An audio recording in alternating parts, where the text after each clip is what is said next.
What is up with you guys? Jaden here again and welcome to another video. So for today's video guys, I will be talking about my very traumatic experience.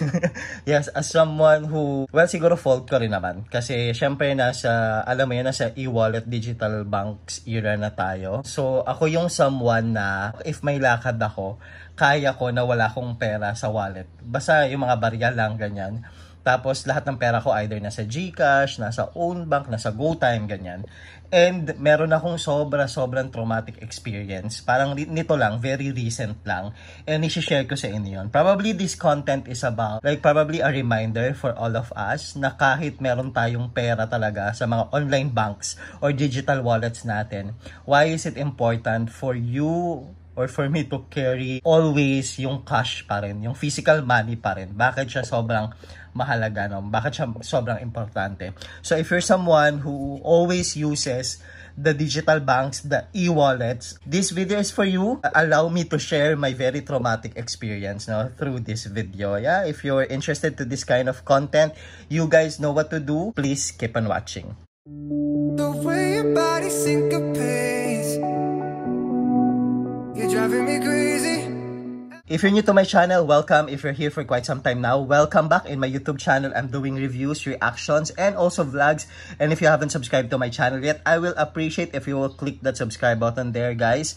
We're super duper close, reaching 20,000 subscribers. If I'm not mistaken, nasa 19,940 plus na tayo. Parang, di ba, nasa 50 plus na lang. We're gonna celebrate na the 20,000 subscribers in my YouTube channel, and I'm actually thinking giveaways, guys. Yes, nag-iisip ako kung paano, ano.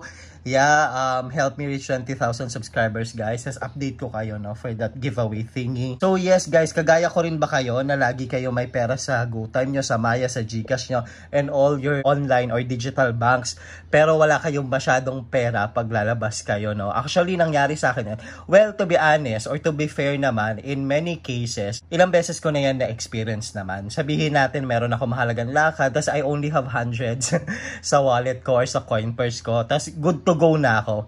And wala naman ako nagiging problema. Considering na marami naman akong option. Halimbawa, meron akong, sabihin natin, may pera ako sa GCash, may pera pa ako sa online banko. So kapag hindi gumagana, for example, yung GCash or Maya, I have my fallback naman, the online banks, diba? Or yung digital banks ko. Pero, grabe guys, sobrang traumatic yung experience ko just recently. Sobrang na-trauma talaga ako to the point na parang ayoko na talagang lumabas kapag wala akong physical money. Or kapag wala akong literal na pera sa bulsa. Kasi, eto lang, parang just very recently, no, I went to my dentist kasi nakaschedule ako for cleaning tsaka check-up na rin, ganyan. So, yung bill ko, 2,000. So, meron akong pera. Yung budget ko for my dentist, nasa own bank siya. Tapos, I also have a fallback sa Maya naman. 2,000 lang yung bill ko, meron akong 10,000, no. So, magiging transparent lang na lang ako dito, no. Not to brag naman or anything kasi malait lang naman, no. I have to share the specific amount kasi dahil relevant siya sa story mamaya, no. So, I have 10,000 sa own bank ko, tapos sa Maya ko meron ako more or less 4,000. Tapos yung bill ko sa dentist ko, 2,000. So dahil dito naman ako lagi sa dentist ko na to, ano siya, hindi ko na lang sasabihin, pero sa Teeth Talk, yes, yan siya. Hindi ko lang sasabihin kung saang branch, no, or kung saang, ano siya, area, pero Teeth Talk, dyan ako lagi. And then, so paying time na, no, syempre dahil lagi naman ako dito sa dentist ko na to, alam ko na I can use either my GoTime, my Maya, or my GCash, no? Whichever. Kasi meron naman marami silang QR.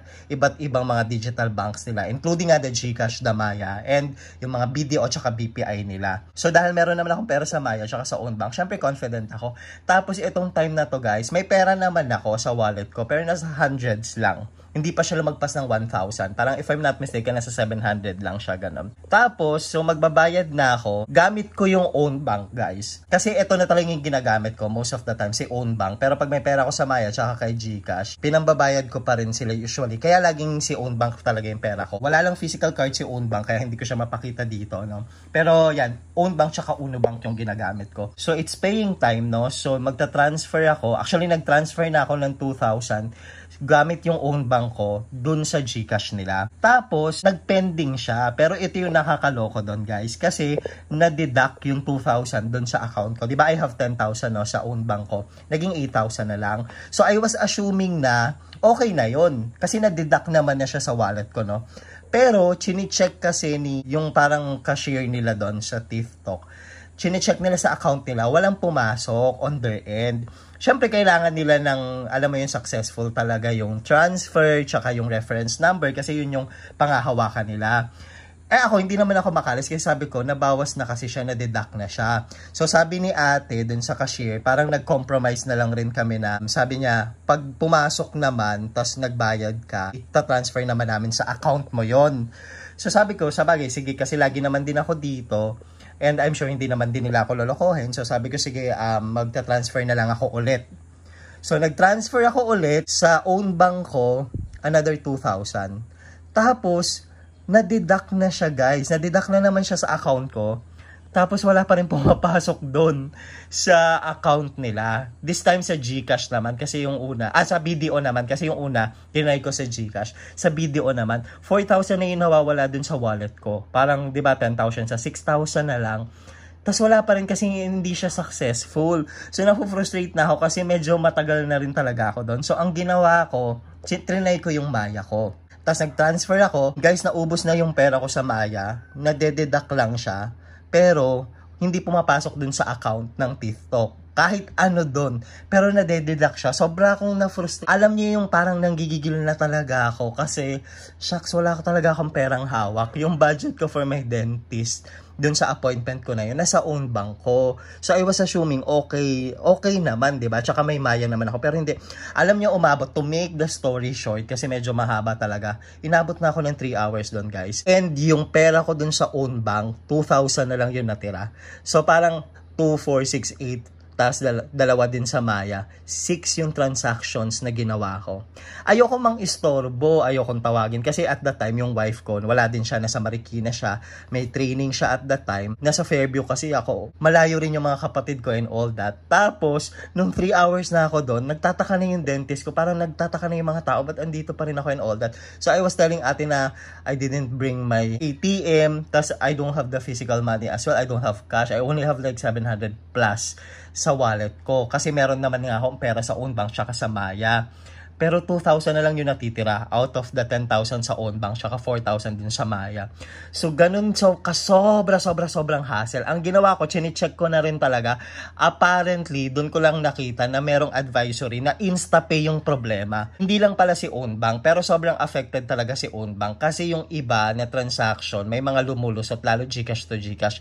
Pero yung own bank tsaka yung Maya, na timingan na yun talaga yung sobrang affected ng InstaPay. Ang hassle kasi magkano na yung nawala dun sa account ko. Kung winidraw ko na lang sana. Tas ang malas pa kasi, syempre ang fallback dun, I can withdraw naman through my GCash card or Maya card kasi meron na akong physical card. So, eto, 'di ba? Meron ako. Tas GoTime, although mas visible si GCash tsaka si Maya. Ang problem, pag nagta-transfer ako sa Maya tsaka sa own bank ko nga, nade-deduct lang siya pero hindi siya pumapasok dun sa pinagsisendan ko.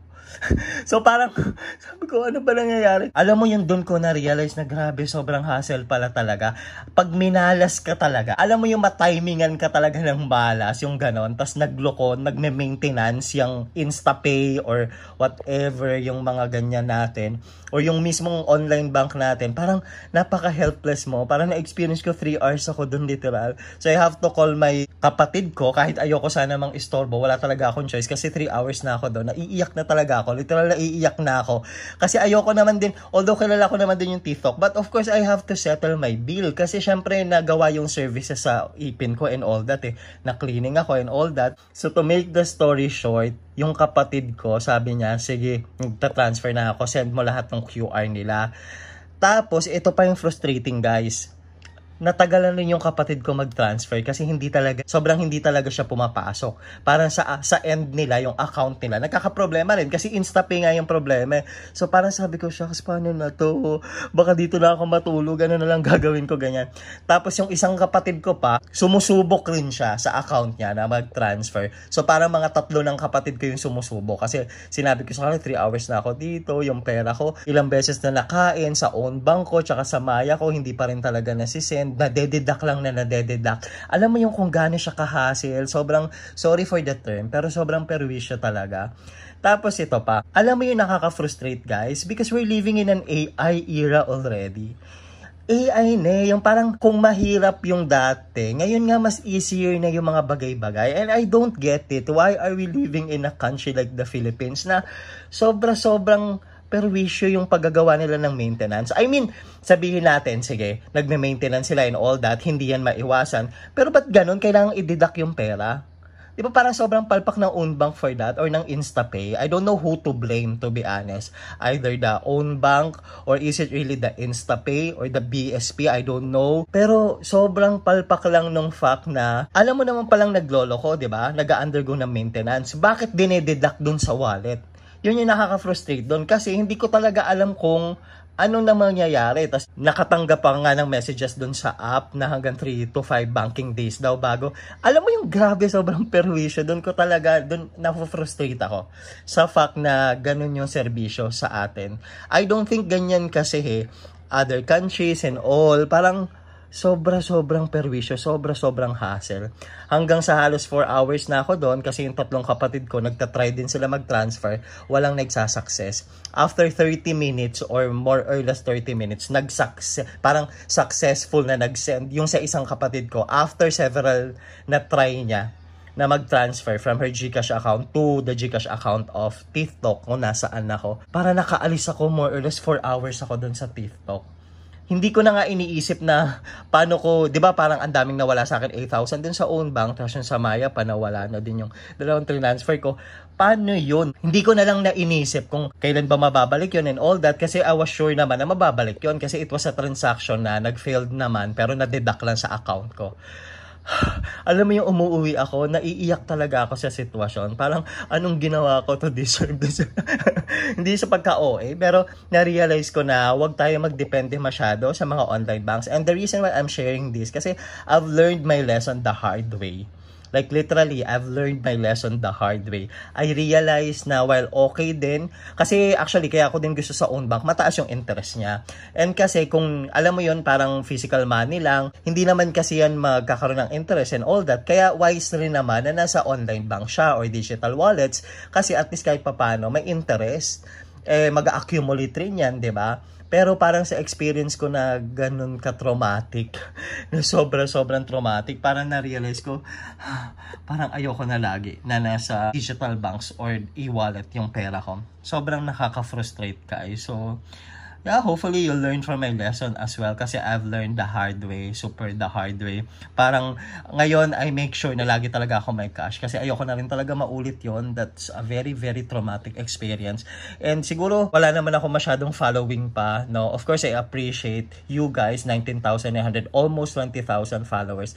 Pero siguro talagang kailangan rin natin mag-ingay minsan para maging accountable naman yung dapat na maging accountable. Kasi gano'n na lang ba palagi? Mapiperwisyo na lang ba tayo lagi na mapiperwisyo? Kasi like I know people will tell me na nag-try ka na ng isa na deduct na tas ayaw pa, but inulit mo pa ng inulit. Guys, I was caught in a situation na wala naman akong choice but to try and to try. Kasi, di ba, paano ko makakaalis doon? I don't have the cash.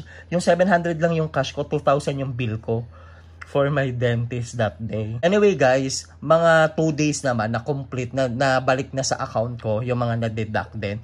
2 banking days, which still very hassle. Pero thankfully, hindi naman siya nawala. Binalik naman din siya sa account ko after 2 days. Pero yun lang, sobrang hassle, nakakainis. And sana, di ba parang pakiusap ko lang sa InstaPay and all that. Kung magme-maintenance kayo, wag naman siguro yung time na alam nyo Sabado, tapos alas 4, alas 7 ng gabi. Kasi meron kayong mga depositors na dumidepende dyan, di ba? May binili or may service na kailangan bayaran and yung account.